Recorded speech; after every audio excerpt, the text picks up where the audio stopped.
ሰላም ሰላም፣ እንዴት ናችሁ?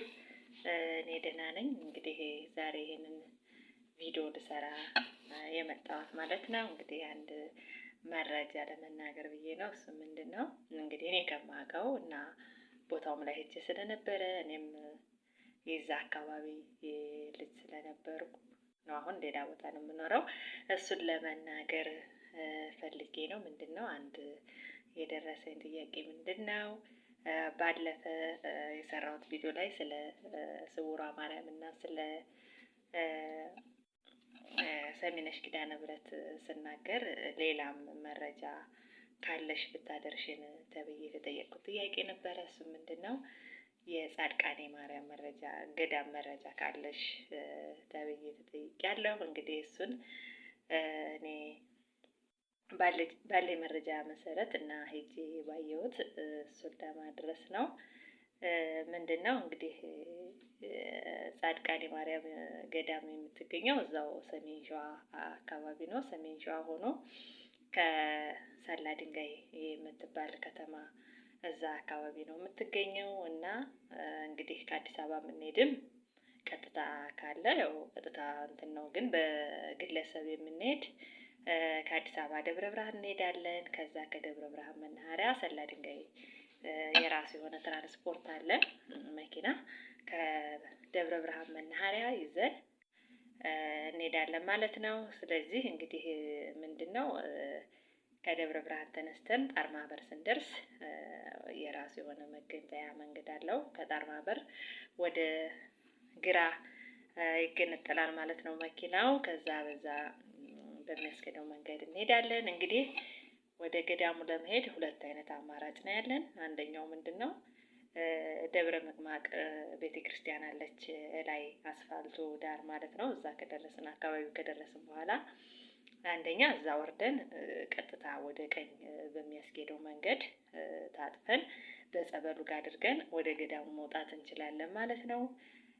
ሁለተኛው ደግሞ ምንድን ነው ቀጥታ ደብረ ምጥማቅ ሳንወርድ ሰላ ድንጋይ ከተማው ላይ እንወርድና ከዛ ባጃጅ ይዘን ወደ ገዳሙ መሄድ እንችላለን ማለት ነው። ስለዚህ በዚህ መንገድ መሄድ እንችላለን። ገዳሙና ጸበሉ የተወሰነ ርቀት አለው። ገዳሙ እቃችንን ካሳረፍን በኋላ ከከተማ መተን እዛ ሰላ ድንጋይ ከሆነ ወርደን ወደ ገዳሙ የምንሄደው እንግዲህ እቃችንን እዛ ለእንትኑ ጋር አስቀምጠን አዳራሹ ጋር አስቀምጠን ወደ ጸበሉ መሄድ እንችላለን ማለት ነው። አይ ደግሞ ቀጥታ ደብረ ምጥማቅ ወርደን በጸበሉ ጋር ከሆነ ወደ ገዳሙ የምንሄደው ቀጥታ በዛ ደብረ ምጥማቅ ጋር ወርደን ወደ ቀኝ ከታጠፍን በኋላ ጸበሉ ጋር ሄደን ጸበል ተጸብለን ከዛ ወደ ገዳሙ መውጣት እንችላለን ማለት ነው። ገዳሙ ከሄድን በኋላ ምንድን ነው የምናደርገው? መጀመሪያ ወደ ገዳሙ ስንሄድ እንጀራ ነገር ይዞ መሄድ አይቻልም። እንጀራ መጠቀም አይቻልም። እዛ መጠቀም የሚቻለው ጥሬ ነገሮችን ማለት እንደ ቆሎ ነገር፣ በሶ እየበጠበጥን በሶ መጠቀም ይቻላል ማለት ነው። መቼ ነው መጠቀም የምንችለው? እንግዲህ ጸበል 11 ሰዓት ጸበል ከጠጣን በኋላ ከዛ የሚፈቀድልን እዛ አባቶች ስላሉ ይነግሩናል ምን መመገብ እንዳለብን፣ እንዴት ማድረግ እንዳለብን ያንን ማድረግ እንችላለን ማለት ነው። ስልክ ወደ ገዳሙ ይዞ መግባት አይቻልም። ስልክ እዛ መጎርጎር አይቻልም። ኢቭን አዳራሽ ውስጥ ሆነን ራሱ የስልክ ድምፅ ማሰማት የለብንም ማለት ነው። እና በተለያየ ሰዓት አለው። ያው ጸሎት ይደረጋል። አባቶችን ማግኘት እንችላለን። ንስሐ ሱባኤ መያዝ እንችላለን ማለት ነው። እዛ ከሄድን በኋላ እንግዲህ እዛ ሄደን ያው አዳራሽ ቦታ ይሰጠናል። ቦታ ከተሰጠን በኋላ እቃችንን አስቀምጠን ጸሎት እያደረግን ንስሐ ገብተን ከዛ ሱባኤ ይዘን የምንፈልገውን ያክል ቀን ቆይተን መምጣት እንችላለን ማለት ነው። በጣም የሚገርም ተአምር ነው። መቼም ጻድቃኔ ሄዶ እዛ ሳይፈወስ የመጣ ችግሩ ሳይሳካለት የመጣ ሰው እኔ እንግዲህ በሄድኩበትም በሰማሁትም ሰዓት ምንም በተንትንም እንደሚነገረን በአባቶችም እንደሚነገረን ያልተሳካለት ሰው የለም። እቤቴ ጻድቃኔ ማርያም እንግዲህ ልጇን የምታስረግጠን ለምክንያት ነው፣ ልትምረን ነው። እንግዲህ ሁላችሁም ያልሄዳችሁ ካላችሁ ጻድቃኔ ማርያምን ሄዳችሁ ማየት፣ ጸሎት ማድረግ፣ አባቶችን ማግኘት እንችላለን። ችግራችንን መንገር ለእመቤቴ እዛ ጸሎት ስግደት አድርገን ምሕረት አግኝተን እንመለሳለን ማለት ነው። እንግዲህ እዛ ገዳሙ ጋር ስንሄድ እዛ አዳራሹ እንትን ካልን በኋላ ወደ ገዳሙ ስንገባ ጫማችንን ላይ ነው የምናወልቀው። የራሱ የሆነ ጫማ ማውለቂያ ያለው። ከዛ በእግራችን እንጓዝና እዛ ገዳሙ ውስጥ እንገባለን። በጣም ጸጥ ያለ ርጭ ያለ በቃ ራሳችሁን ውስጣችሁን የምትዳምጡበት ችግራችሁን ሁሉ ለእመቤታችን የምትነግሩበት በጣም ደስ የሚል ቦታ ነው ያ ገዳሙ ማለት ነው። በጣም ነው እኔ እንጃ ብቻ እዛ ውስጥ በተለይ እዚህ ገዳሙ ውስጥ ላይ ስንገባ ከፍልፍል ድንጋይ የተሰራ ነው እና ውስጥ ላይ ሆነን በቃ በጣም ነው እንትን የሚለው ደስ የሚለው ቦታው ማለት ነው።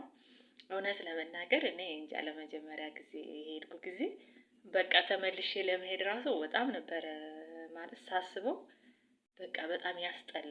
ዓለምን ወደ ኋላ መታችሁ የነበራችሁበትን ቦታና እዛ ሆናችሁ ስታዩት በጣም ነው የሚያስጠላችሁ። እንግዲህ እመቤቴ ቅድስት ድንግል ማርያም ለደጇ ታብቃችሁ፣ ደጃን ለመርገጥ ያብቃችሁ። ሄዳችሁ ጸሎት አድርጋችሁ ጸበል ተጸብላችሁ ንስሐ ተቀብላችሁ ገዳሙን አይታችሁ ጎብኝታችሁ ሰግዳችሁ ችግራችሁን አዋይታችሁ ለመምጣት እመቤቴ ትፍቀድላችሁ። በጣም ደስ የሚል እንትን ነው ገዳም ነው። ብቻ እኔ እንጃ መግለጥ ያቅተኛል። እንግዲህ እመቤቴ ቅድስት ድንግል ማርያም ታሳካላችሁ። ሄዳችሁ ደጇን ለመርገጥ ያብቃችሁ። ጸበል ለመጸበል ያብቃችሁ። ገዳሙን ሄዳችሁ አይታችሁ ችግራችሁን አዋይታችሁ ችግራችሁ ተፈቶላችሁ ለመምጣት ያብቃችሁ። እንግዲህ ይሄ ነው ያለኝ መረጃ ማለት ነው። እንግዲህ ኮመንት ካላችሁ የምትጠይቁት ካለ ከታች አድራሻ ስላለ ደውላችሁ መጠየቅ ትችላላችሁ። እንግዲህ ከደብረ ብርሃን ትራንስፖርቱ ምን ያክል ነው የሚለው እንግዲህ በፊት 50 ብር ነበረ፣ አሁን ጨምሯል። እንግዲህ እንደሚታወቀው ሁሉ ነገር ስለጨመረ ጨምሮ ይሆናል። ስለዚህ ሄዳችሁ እንዳልኳችሁ ማየት ደርሳችሁ መመለስ ትችላላችሁ ማለት ነው። እንግዲህ እመቤቴ ቅድስት ድንግል ማርያም ለመሄድ ምኞት ያላችሁ የተለያየ ችግር ኖሮባችሁ ለማዋየት ለእመቤቴ ለመንገር ያሰባችሁ ካላችሁ እናቴ ቅድስት ድንግል ማርያም የአፄ ዘርዓ ያዕቆብ እናት ደጇን ታስረግጣችሁ ጸበሏን እምነቷን እንደገና ደግሞ ገዳሟን ታስረግጣችሁ እምነትና ጸበሏን እንድትጠቀሙት አድርጋችሁ እንግዲህ ያለኝ መረጃ ይሄ ነው። እናቴ ቅድስት ድንግል ማርያም ላላስምረው ያው ደጄን አላስረግጠውም የሚለው ቃል ኪዳን አለ። ያው እንግዲህ በየገዳሙ እናቴ ቅድስት ድንግል ማርያም ችግራችሁን ትፍታላችሁ። እንግዲህ ይሄን ነው ያለኝ መረጃ። እንግዲህ ይህንን ቪዲዮ ላይክ፣ ሰብስክራይብ እያደረጋችሁ ሼር እያደረጋችሁ እንማማርበት፣ መረጃ እንለዋወጥበት። በጣም ነው የማመሰግነው። እንግዲህ ያለኝ መረጃ ይሄ ነው። ሌላ የምትጠይቁት መረጃ ካላችሁ አስቀምጡልኝ ኮመንት ላይ ማለት ነው። መረጃ ለመስጠት እኔ ፈቃደኛ ነኝ። አመሰግናለሁ። በጣም ነው የምወዳችሁ። ባይ ባይ።